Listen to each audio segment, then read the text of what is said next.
What happens when a man who has spent his life running from his past finds a future he never asked for, tied to a fence post at the edge of the world?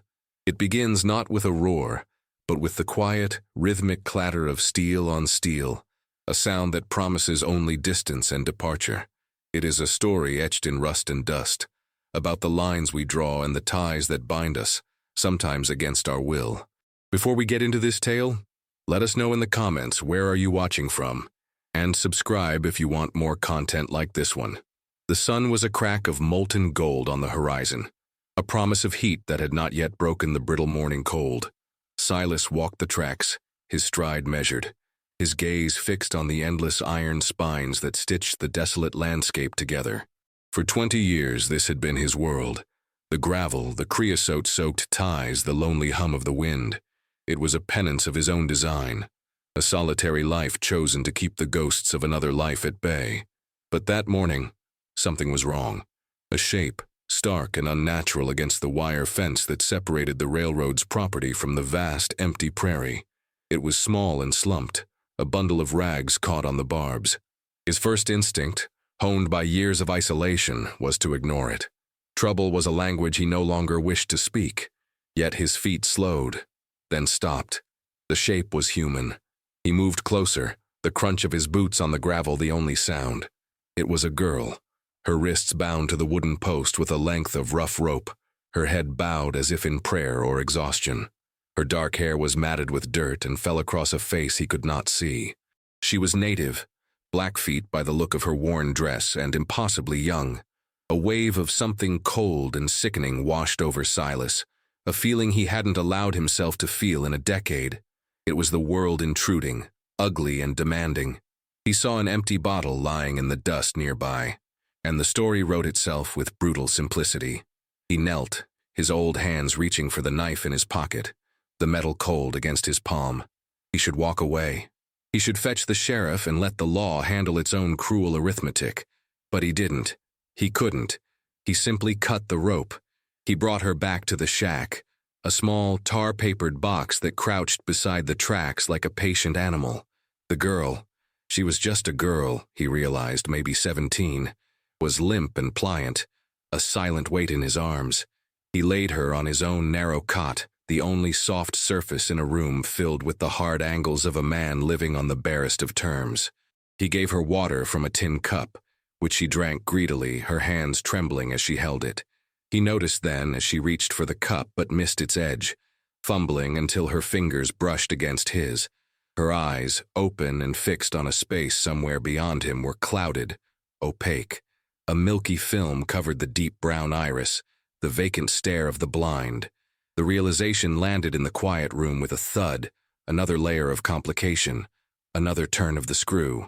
He felt a surge of anger, hot and directionless, at the father who had left her, at the world that allowed such a thing, and most of all at himself, for being the one to find her. Her presence was a violation of the sterile peace he had so carefully constructed. The shack, once his sanctuary, now felt claustrophobic, charged with her silent, suffering energy. He watched her from his wooden chair, this strange, broken child who had washed up on the shores of his solitude. She had not spoken a word. She simply lay under the coarse wool blanket, a fragile stillness in the heart of his harsh, ordered world. He was a man who mended broken rails, not broken people. He had no tools for this, no knowledge, no desire. Every instinct screamed at him to take her to town, to hand her off to someone else, to anyone else. It was the sensible thing to do. It was the safe thing to do. But he looked at her small form, swallowed by his cot, and saw not just a problem, but a profound and terrifying responsibility.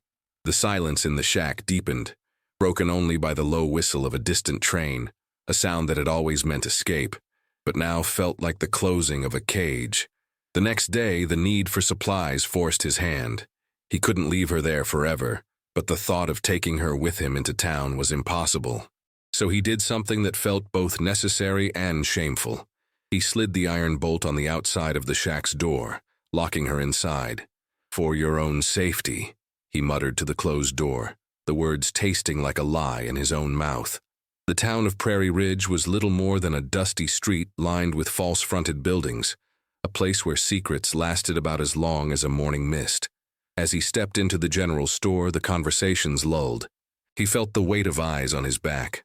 Miller, the store's proprietor, polished the counter with a knowing smirk.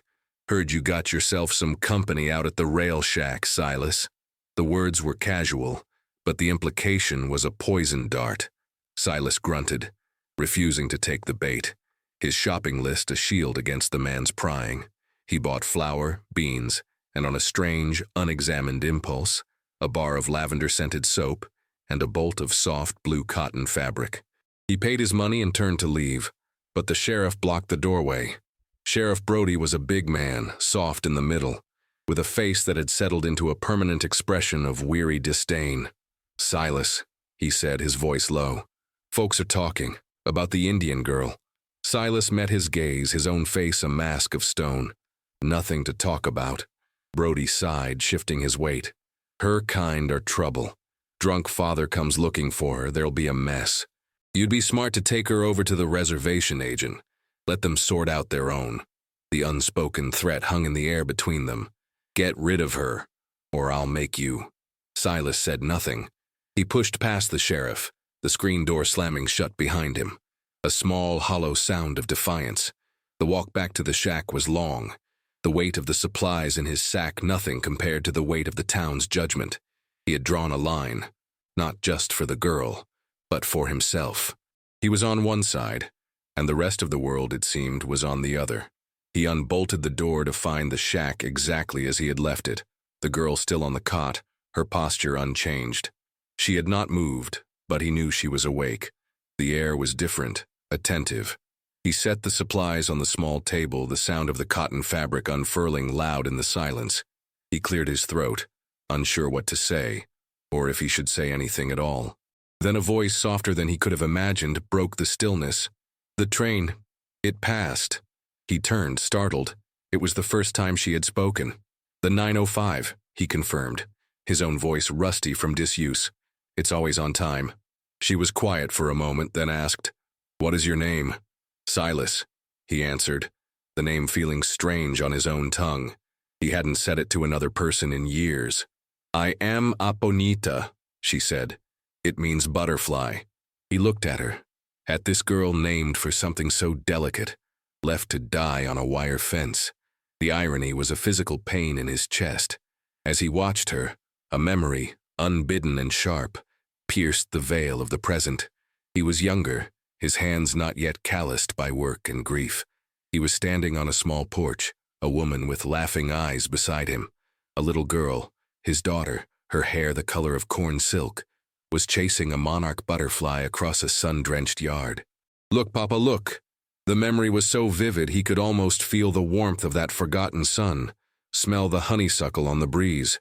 It was a life before the railroad had taken everything, before a miscalculation and the shriek of metal had turned him into this hollowed-out man. He had come here, to these tracks, to forget that sound.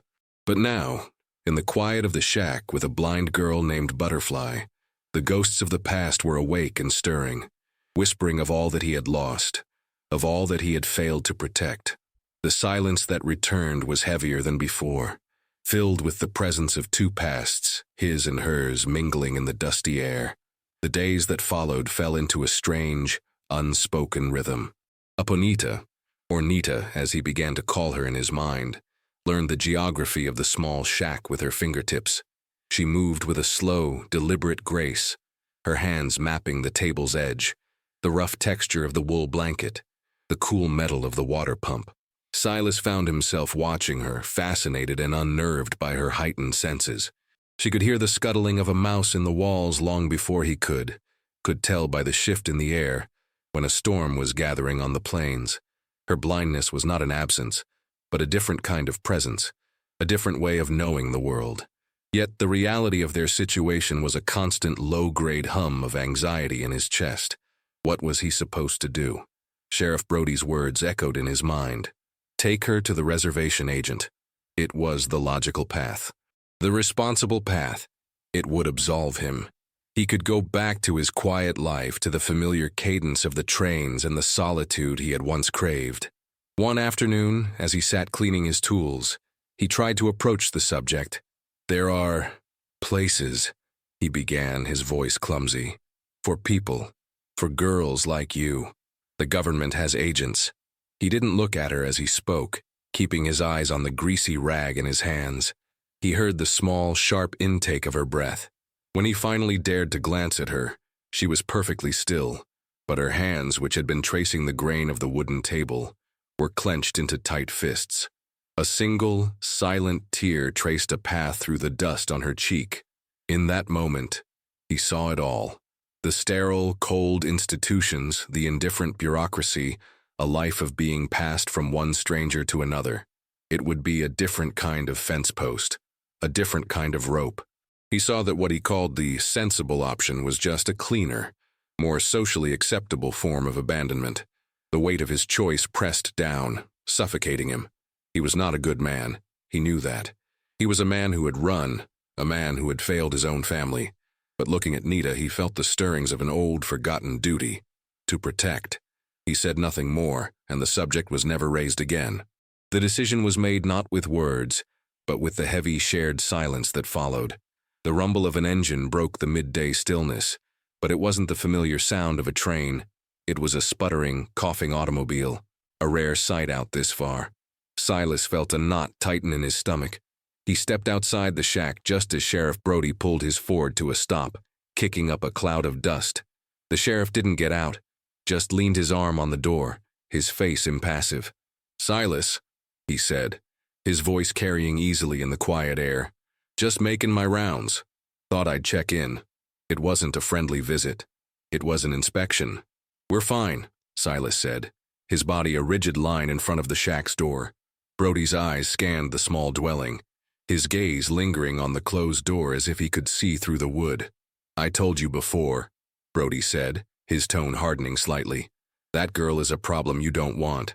Her father's been asking around in town. Sooner or later, he's going to find his way out here, and when he does, there'll be trouble. The kind that gets people hurt." The threat was no longer veiled. It was laid bare between them. The law was not here to protect Nita. It was here to warn him against the consequences of doing so. For a moment, the old Silas, the one who avoided conflict, the one who ran, considered giving in. It would be so easy. Just one word, and Brody would take her away. He could have his silence back. But then he thought of Nita inside, her silent strength, her hands clenched in fear. He thought of the lavender soap he had bought, a foolish, hopeful gesture. A deep, stubborn anger rose in him, an anger he hadn't felt in years. It was the anger of a man with nothing left to lose who had suddenly found something to protect. He took a step forward, his shadow falling over the car. "You've checked in," Silas said, his voice low and steady, each word a piece of gravel. "Now you can make your rounds somewhere else." Brody stared at him for a long moment, a flicker of surprise in his eyes. He had expected the railroad hermit to fold. He hadn't expected this quiet, unshakable defiance. With a slight shake of his head, the sheriff put the car in gear.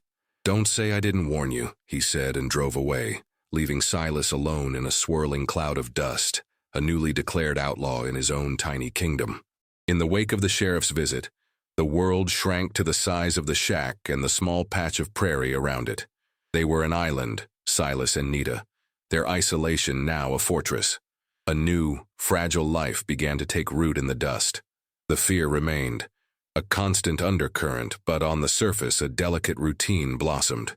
He found himself talking more, filling the silence not with idle chatter, but with descriptions of the world she could not see. He would sit with her on the porch steps in the evening and describe the colors of the sunset, his clumsy words painting pictures of fiery orange and deep purple. "It's like a bruise," he said once, trying to explain the fading light. "A beautiful bruise on the edge of the sky." She, in turn, opened his world to the symphony of sounds he had long since tuned out. She taught him the difference between the whistle of the morning passenger train, a quick, high-pitched greeting, and the low, mournful call of the midnight freight. She knew the birds by their songs, the sharp chirp of the sparrow, the lonely cry of the hawk. She could feel the vibration of the coming train through the soles of her feet long before he could hear it. He began to see the world not just through his own tired eyes, but through her senses. The rustle of the wind in the dry grass was no longer just a sound, but a story about the coming weather. The smell of rain was a promise. Their conversations remained sparse, fragments of observation and quiet questions. But in their shared tasks, him splitting wood, her kneading dough for bread, her hands unerringly finding the flour and water, they built a language of their own. It was a language of trust, woven from the threads of mutual reliance. One afternoon he brought her the blue cotton fabric. He simply laid it in her hands. She ran her fingers over the smooth, clean texture, a slow, wondrous smile spreading across her face. It was the first time he had seen her truly smile, and it was like watching the sun break through the clouds after a long storm. The knock on the door came at dusk, sharp and insistent. It wasn't the sheriff this time. Silas knew with a certainty that chilled him to the bone who it was. He motioned for Nita to move to the far corner of the room, his body instinctively placing itself between her and the entrance. He opened the door a crack. The man standing on his porch was thin and wiry, his face a roadmap of hard living. He was sober now, his eyes clear and filled with a desperate, proprietary anger. It was her father. "I've come for my daughter," the man said, his voice raspy. He tried to push past, but Silas's arm blocked the way, solid as an iron rail. "She's not here," Silas lied, his heart hammering against his ribs. The man scoffed, a bitter, humorless sound. "Don't lie to me. The whole town knows you got her. She's my blood, my property. You got no right." He wasn't a monster, Silas realized. He was a man hollowed out by grief and drink, clinging to the one thing he believed was still his. He was a mirror image of what Silas himself could have become, a man defined by his losses. "She's not property," Silas said, his voice dangerously quiet. "She's a person, and you left her tied to a fence." The man's face contorted with a flash of shame, quickly replaced by renewed fury.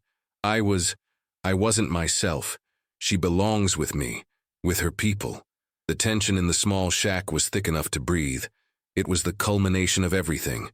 The town's prejudice, the sheriff's threats, Silas's own history of failure.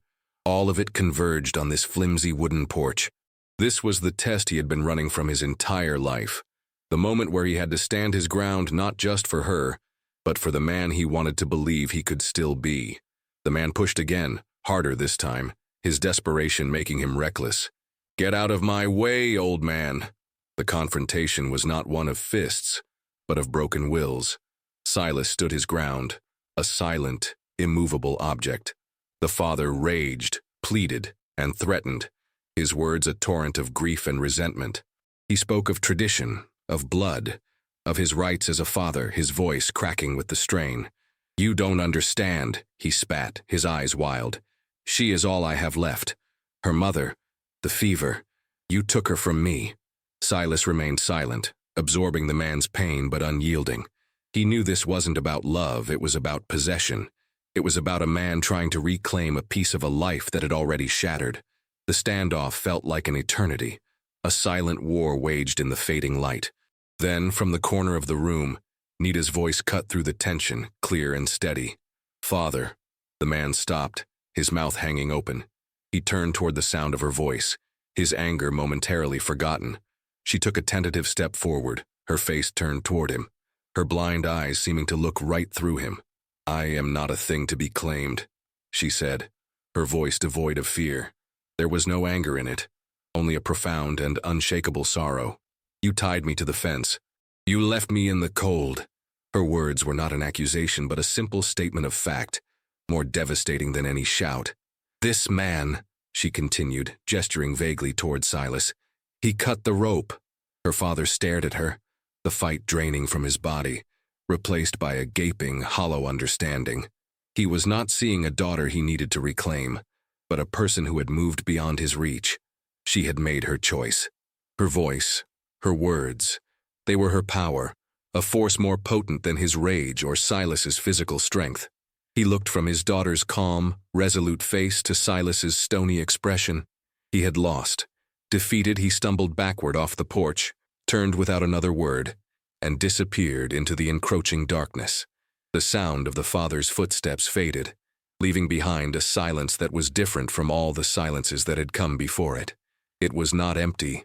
or tense. It was settled. The air in the shack seemed to clear, the dust motes settling in the last rays of sunlight slanting through the window. The storm had passed. Silas finally let out a breath he didn't realize he had been holding, his shoulders slumping with the release of a pressure that had been building for weeks. He turned and looked at Nita. She stood in the center of the room, a solitary, resilient figure. He saw her then, not as a symbol of his past failures, not as a burden or a responsibility, but as Aponita, the butterfly, a person who had found the strength to break out of her own cocoon of fear and trauma. In protecting her, he had given her the space to find her own voice. And in finding her voice, she had saved them both. The future remained a vast, unknown territory. The town would still whisper. The sheriff would still watch them with suspicion. Their life would be hard, a constant navigation of a world that did not want them together.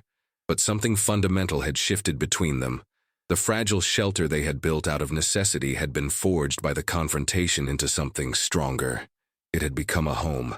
Later, they sat on the porch steps as true darkness fell, blanketing the prairie in a deep, peaceful indigo. The stars emerged, cold and brilliant. The low, mournful whistle of the midnight freight echoed in the distance. For years, that sound had been a painful reminder for Silas, a symbol of tragedy and escape. But tonight, listening to it with Nita beside him, the sound was different. It was just a train passing in the night. The iron rails stretching out before them no longer looked like a path to run away on, but simply a line on the horizon, pointing toward a tomorrow they would face, for the first time, together.